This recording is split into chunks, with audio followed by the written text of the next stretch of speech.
प्रतिष्ठा hidden love भाग 33. सृष्टीची मिराजशी झालेली बातचीत ऐकल्यानंतर सृष्टी बरोबरच मिराजलाही खूप समाधान वाटले. सगळं काही बरोबर होईल आणि त्या आदित्य कपूरच्या बोलल्याचा काहीच अर्थ नाही. तो जे काही बोलला ते सगळं फक्त बोलल्यासाठीच होते. त्याची ही सृष्टी मॅम तर फक्त त्यांच्या बॉसलाच की बघितलं किती प्रेम आहे डोळ्यात. मिराजने खोल श्वास घेतला जेव्हा तो त्या रूममधून बाहेर पडला. तिथेच बाहेर आदित्य कपूर उभा होता. दोघांनीही एकमेकांना अशी नजर दिली जणू त्यांच्यात युद्धच सुरू होते. Cold war. आदित्य आत येऊन म्हणाला, हा इथे काय करतात? तेव्हा सृष्टी जी आता बाथरूममध्ये जाऊन शॉवर घेणार होती तिचे पाऊल आदित्यच्या बोलल्याने थांबले. सृष्टी हसून म्हणाली, काही नाही, तो फक्त मिस्टर मित्तलजी मेडिसिन दिली होती ना, ती मी पाहिली होती म्हणून ते मला विचारायला आले होते, बस एवढेच. आदित्य स्वतःशीच म्हणाला, मला सांगायचीही गरज नाही वाटत ना मग तिला. हसून, ओके, पण ते डॉक्टरकडूनही विचारू शकत ना. सृष्टी घाईघाईत म्हणाली, मी तिथेच होते ना म्हणून त्यांनी मलाच विचारले. यात काय मोठी गोष्ट आहे?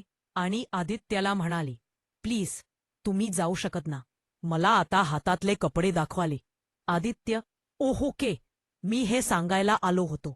मेकअप आर्टिस्ट आणि बाकीचे लोक आले आहेत तर तुम्ही त्यांच्याशी भेटून दिसतस काय करायचे आणि काय नाही. सृष्टी फक्त हो म्हणून मान डोलावली आणि आदित्य गेल्यानंतर बाथरूममध्ये गेली. दुसरीकडे कबीरच्या रूममध्ये तर जणू त्याचे हृदय, मेंदू सगळेच हादरले होते. तो तसाच पडून होता, डोळे बंद करून सृष्टीला अनुभवण्याचा प्रयत्न करत होता.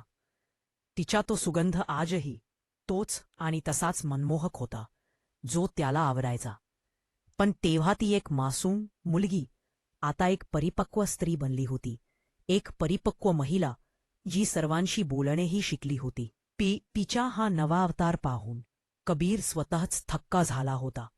काय करावे आणि काय नाही हेही त्याला समजत नव्हते. त्याच्यासाठी हे एक भेटवस्तूसारखे होते, तिला मन भरून पाहणे. आज इतक्या दिवसानंतर त्याने तिला पाहिले होते. जिक्यासमोर तो बाकी सगळे विसरला होता, मनानेच आपली बनवू इच्छित होता. तेव्हाच दरवाजाची नॉकची आवाज आला तर कबीरने आपले विचार बाजूला सारले आणि ये म्हणाला. पर्यंत बेडला टेक घेऊन बसला. मिराज आत येऊन म्हणाला, बॉस, पाहुणे येणे सुरू झाले आहेत तर तुम्हीही पार्टीला जाणार का? आधी तर तो नाही म्हणणार होता, पण आता सृष्टी आल्यानंतर नाही म्हणणे जवळपास अशक्यच होते.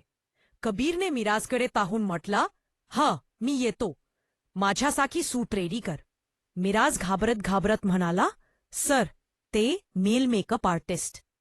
कबीर मिराजकडे पाहून रुक्ष स्वरात म्हणाला, नाही, जो आहे तोच बरोबर आहे, आणि काही इन्स्ट्रक्शन्स दिले. ते ऐकून मिराजच्या डोळ्यात आश्चर्य निर्माण झाले.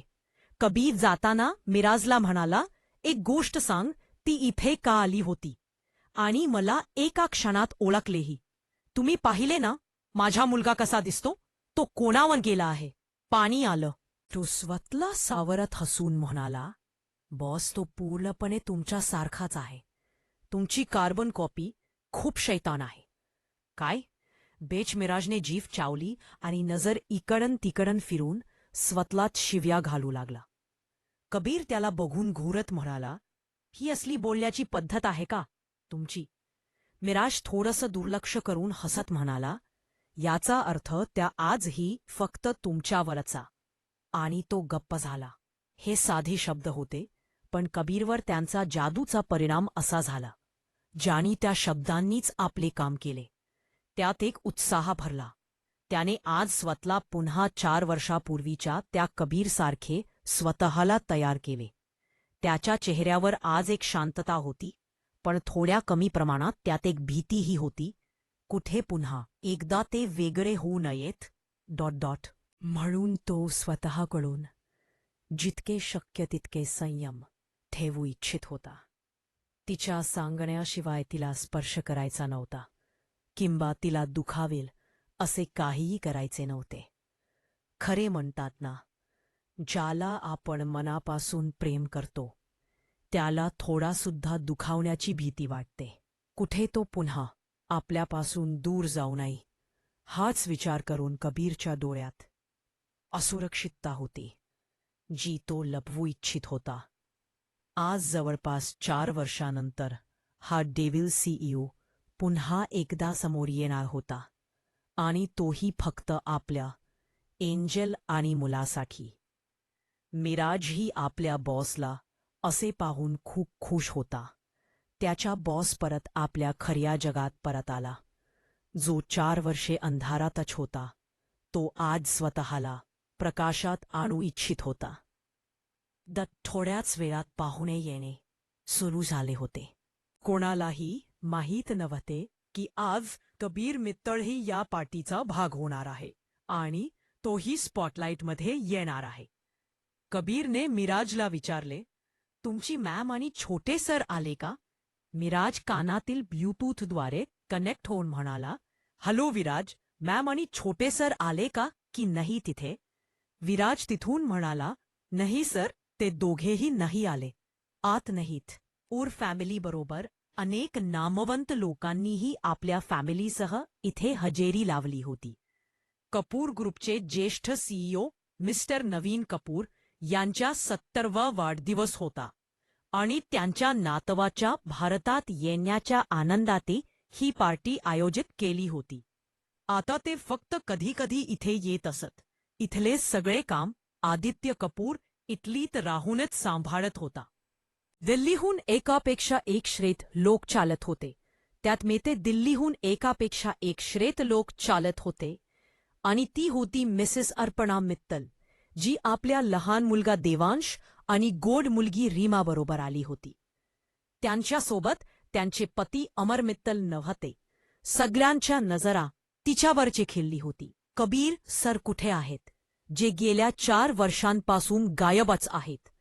बिझनेसमध्ये तर आहेत, पण कॅमेरासमोर काय येत नाहीत.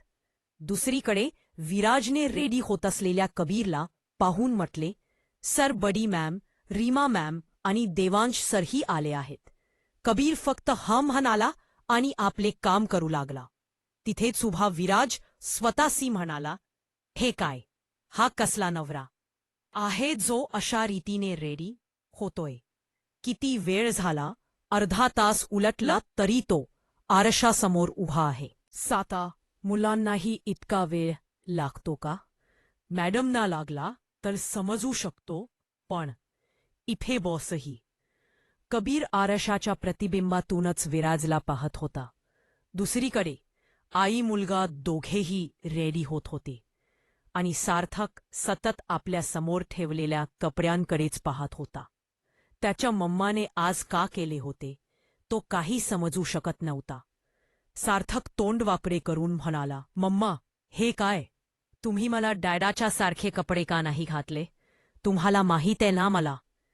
सृष्टी त्याचे बोलण्याकडे दुर्लक्ष करून हसत त्यांचा बोन बासली, आणि त्याचे हात आपल्या हातात घेऊन म्हणाली, सार्थक, तू समजदार आहेस ना? सार्थक, हो, मी तर तुमचा हुशार मुलगा आहे, आणि समजदारही, आणि डॅडाचाही. सृष्टी आपल्या डोळ्यात आलेला पाणी चटकन स्वच्छ करून म्हणाली, आदित्य कपूर तुझे डॅडा नाहीत बेटा. मम्मा, तुम्ही हे काय बोलत आहात?